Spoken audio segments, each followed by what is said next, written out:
coffee is for leaders. Clearly, my dad got to the hospital on time and all was well. But, it's happening right now. We'll all be in those situations. But let's at least give everyone the tools and the technology that they need to have the best outcome within those situations.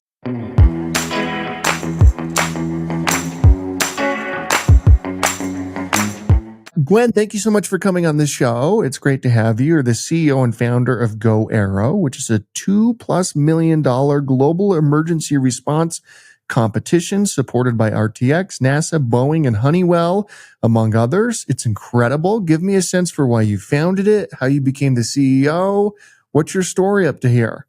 All right, Clint. Well, thank you for the introduction, and it's great to be speaking with you. GoAERO really is focused on this singular mission, which is saving lives. We have, with our partners who you mentioned, created this global competition to really catalyze the creation of emergency response flyers. They are aircraft that would bring a first responder to someone in need, rescue someone who needs help, or bring in needed goods, supplies, and services. And that could be anything from flooding in Texas to wildfires in LA to an earthquake in Turkey to everyday medical emergencies or a car accident where traffic stops and an ambulance can't get to someone in need.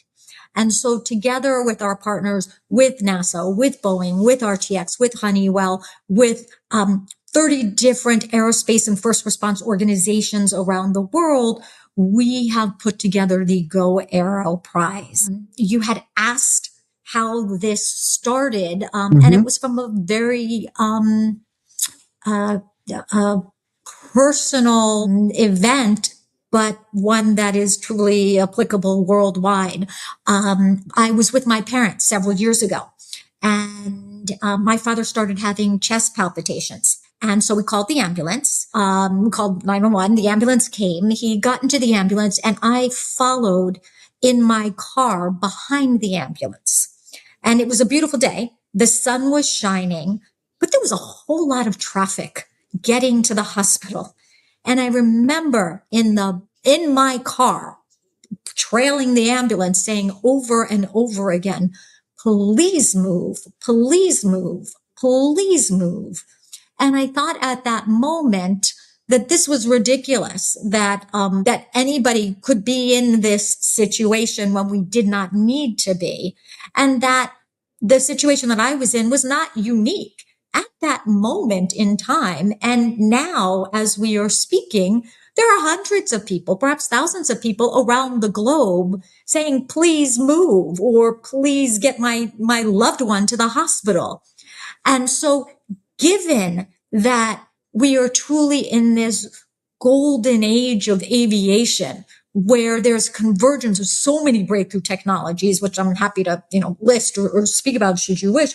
But given that we're in this moment, we should be harnessing these cutting edge technologies, harnessing these transformative aviation missions and ideas to be able to actually create emergency response aircraft that help us all when we need it most.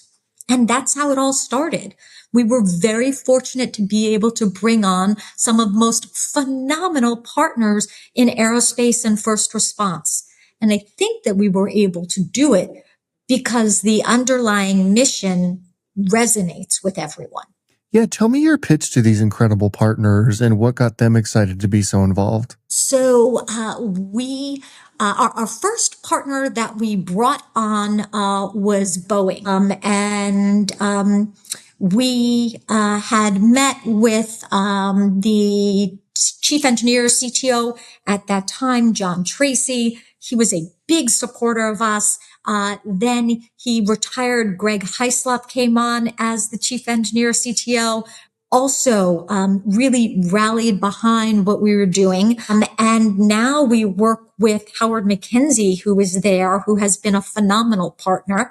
With Boeing, we were able to meet the NASA team. We go into headquarters with Bob Pierce, Robert Pierce, who's head of I believe his title is the Associate Administrator of Aviation at NASA. He's had all of the aviation there. We work a tremendous amount with NASA Ames and the team there, the center director, so many different people who are just the biggest brains and the best hearts. We have been very fortunate to be able to work with RTX, chief scientist there, Michael Winter, especially Jeff Hunt, who has been a huge supporter there. We have had the good fortune of being able to partner with some of the best engineers on the planet to do both well and good. And so we are so thankful to have those opportunities to work with our partners. And frankly, every day we are bringing on new partners and new amazing teams around the world. Right now, we have signed up over 200 teams from 85 different countries that are participating in GoAERO. So we think that at the end of the competition, there will be numerous types of first response flyers, emergency response flyers. And that's a good thing for all of us. Yeah, for sure. And the difference you're making here is unbelievable. So give us a sense for what stage of the prize are we in right now? Yeah. So, Clint, we divided the competition into 3 different stages. And when we say them, you'll say, of course, because it's natural. The 3 stages are the paper stage. Obviously, nothing's paper. It's a digital submission, but the paper stage. And that's stage 1. We've awarded the prizes for that already. And then stage 2 is the prototype stage. Prototypes can be full scale or subscale. So the submissions, those stage 2 submissions, are due September 30th. So that is certainly coming up. We will award those prizes in November. And then we will go into stage 3, which is the full scale flyer. And so that's when the teams are building their full scale aircraft. And that will then take us to the culmination of our GoAERO competition, which is the final fly off, which is this multi-day event that we just announced we'll be hosting at NASA Ames, which is in the San Francisco Bay Area. And in conjunction with NASA Ames and with our partners, we will have all of the teams fly through the 3 different missions. They are productivity, right? Think back and forth, back and forth, back and forth. You can imagine in a wildfire setting how it is very important to go back and forth with fire retardant, with rescuing people that need that, right? Also in the floods that we just experienced in Texas, right? To be able to rescue people who need that. That's the productivity mission. The second mission is maneuverability. Think of it in and out and up and down, tight corners, all of that to be able to function in adverse environments, natural disaster kind of climates and all of that.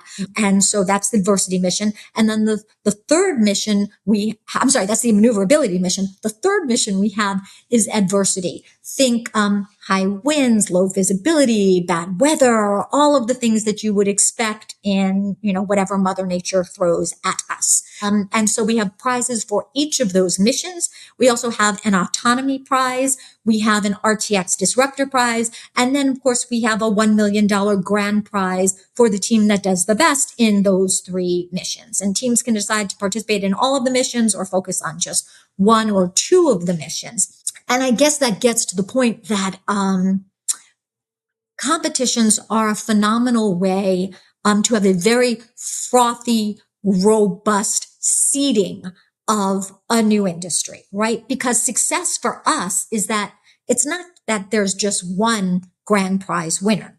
But there are multiple teams, and some may be better at the adversity missions, and some may be the best in autonomy, and some may be best in urban environments, and some may be best in rural environments. But we have given to the world these first stages of these flyers to then be worked upon and improved and tested and bettered and all of that, so that really we can use these in a few years to be able to save lives. Right.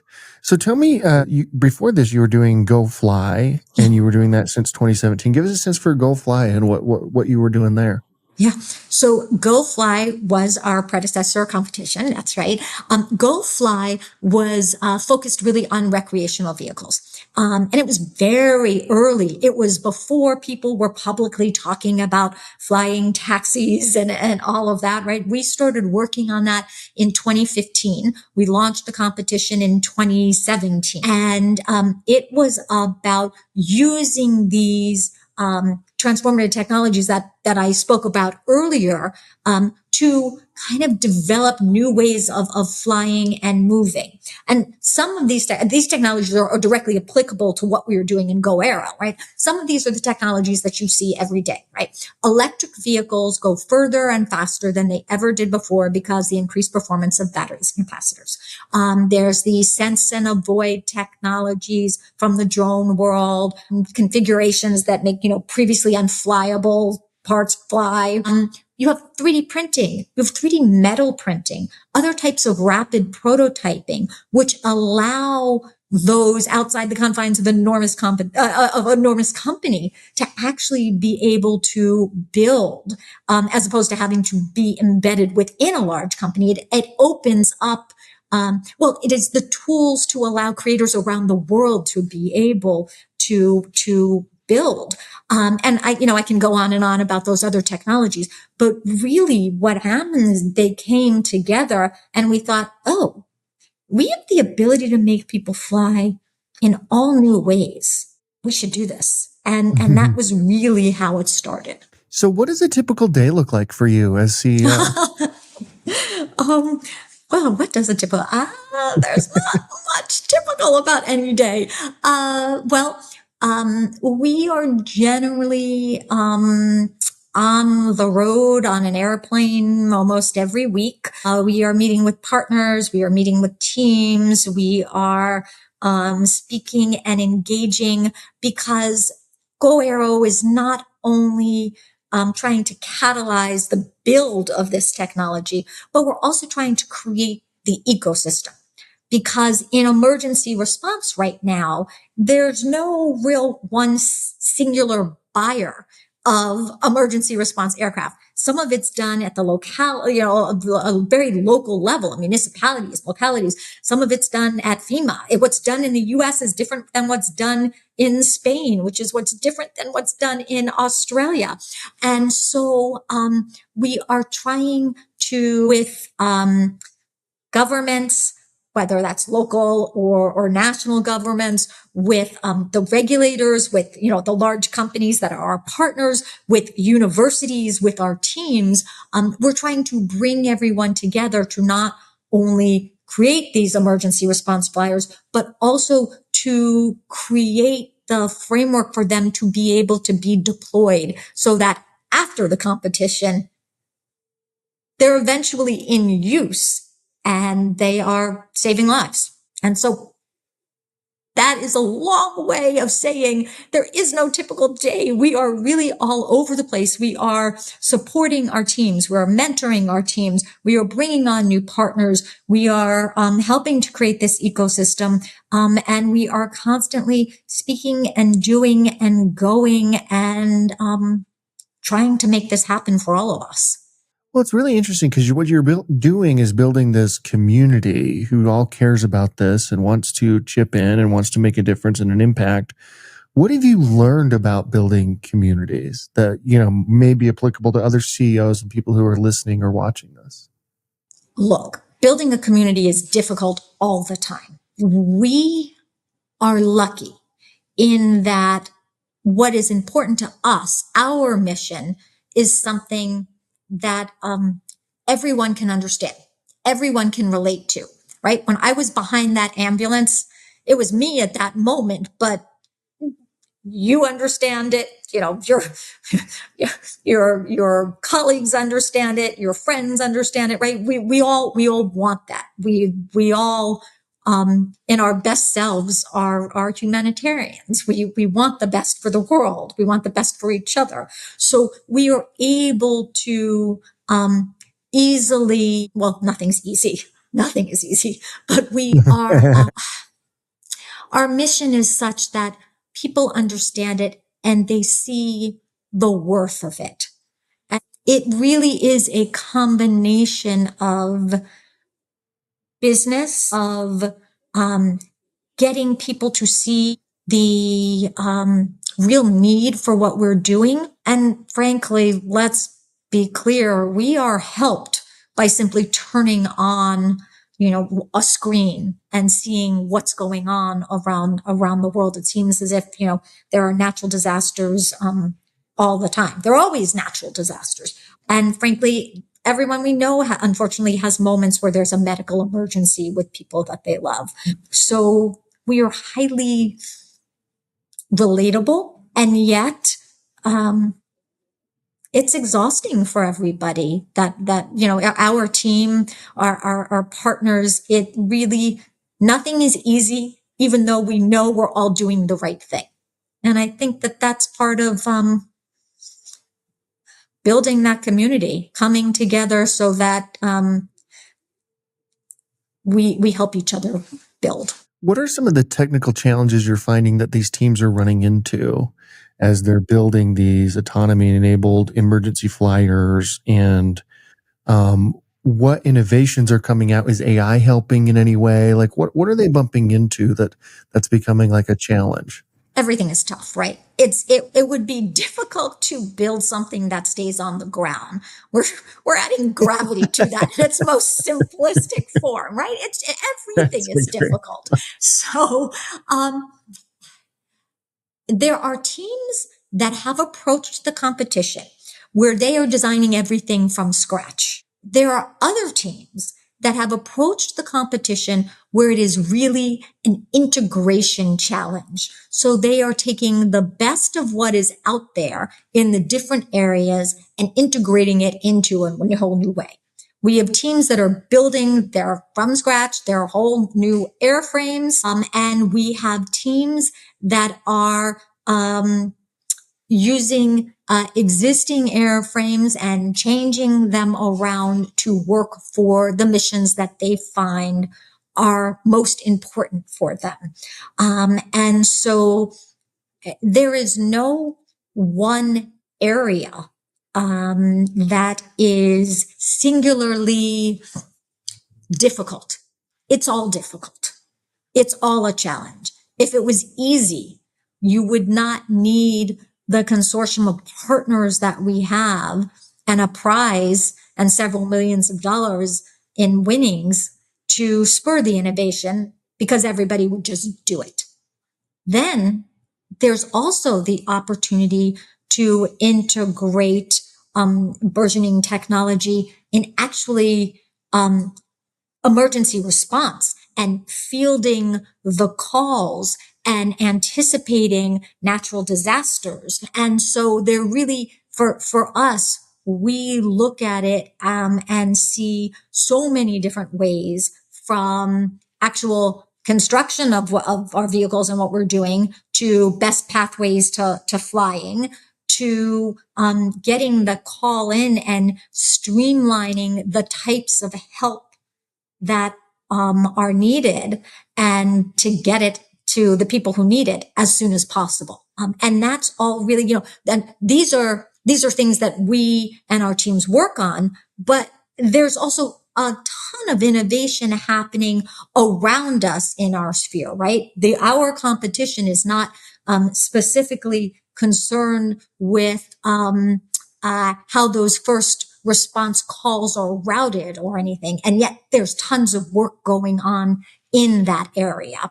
Another interesting area that is being worked on as well is using drones and other emergency response flyers for triage, for if people are hurt, if there's a natural disaster, if you can't get there immediately with people, to at least send out drones that can sense respiration, and if there's bleeding, and if there are broken bones and all of that. So when you finally have people who can get there, they know who to go to and in what order. And that's also a phenomenal way of integrating, obviously there are AI aspects of it, but there are things having nothing to do with AI in the scenario that I've just presented. But what you were saying, and I said it before, we really are having this golden age of aviation, and frankly of technology. We are just at the early stages of this, but there is so much that we can do when we harness this technology. Old technology, right? We talked about an integration challenge, and new technology to really better the lives of everyone around. What kind of legacy do you want to leave behind? In what area? My goodness, there's so many You things. tell me.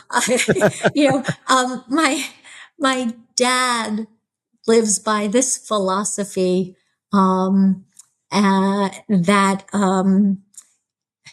whatever room he walks into, he always tries to leave it better than when he came. And so that's whether it's one person in the room, or, speaking to lots of people, whatever. So whether it's in a business setting or in a personal setting. And I think to an extent, that's what we're trying to do with GoAERO, to leave the world, the room, whatever, just a little bit better. When we harness technology and the positive energy and goodwill, there's kind of,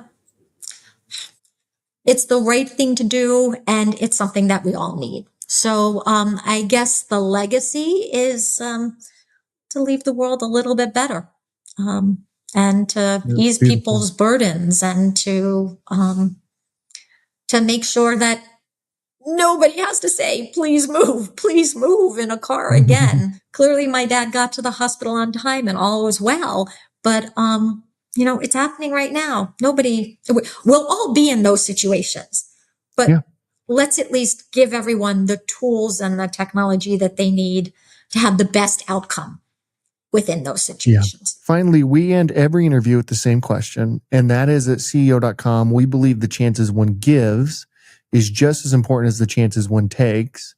When you hear that, who gave you a chance to get you to where you are today? I don't think we have time for that. I mentioned, the executives that are our partners and at NASA and all of that. They were instrumental to getting GoAERO to where they are. Who gave me the chance? Look, I told you, my dad's philosophy. My mom made us strong, and felt like we could actually say, okay, we're going to build a community and make emergency response flyers. So, they helped me along the way. My children give chance. My children are men at this point, but they give me the chance every day.